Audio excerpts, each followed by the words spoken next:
గ్రామ ప్రజలందరికీ మా విజ్ఞప్తి, అమ్మలారా అక్కలారా ఇదే మా విజ్ఞప్తి. అందరూ తమ ఇంట్లో వాడిన వ్యర్థాలను తడి చెత్త పొడి చెత్తను వేరువేరుగా చెత్తబుట్టలో వేయ ప్రార్థన. అవును వదినా, తడి చెత్త అంటే ఏంటి, పొడి చెత్త అంటే ఏంటి? తడి చెత్త అంటే ఇంటిలో తరిగిన కూరగాయలు, ఆహార వ్యర్థాలు అంటే మాంసం, భోజనం తినగా మిగిలిన వ్యర్థాలు, కోడిగుడ్డు పెంకులు, పువ్వులు, ఆకులు, మిగిలిన టీ పొడి అన్నమాట. పొడి చెత్త అంటే ప్లాస్టిక్ వ్యర్థాలు, గాజు పెంకులు, అట్టలు, పేపర్లు, థర్మాకోల్స్, పాడైన ఎలక్ట్రానిక్ వస్తువులు, ఇనుప సామాను. తడి చెత్త పొడి చెత్త వేరు చేయడం ఎందుకు? ఏదైనా చెత్తే కదా. ప్లాస్టిక్ సంచులు, బ్యాటరీలు, గాజు పెంకులు తినే వ్యర్థాలతో కలిపి పారేస్తే అవి చూసుకోకుండా జంతువులు తిని మరణిస్తున్నాయి.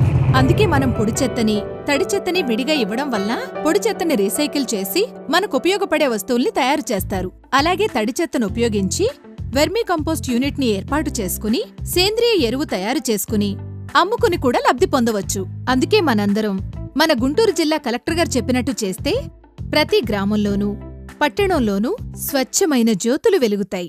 మనందరం చెయ్యి చెయ్యి కలుపుదాం, పారిశుధ్యాన్ని పాటిద్దాం.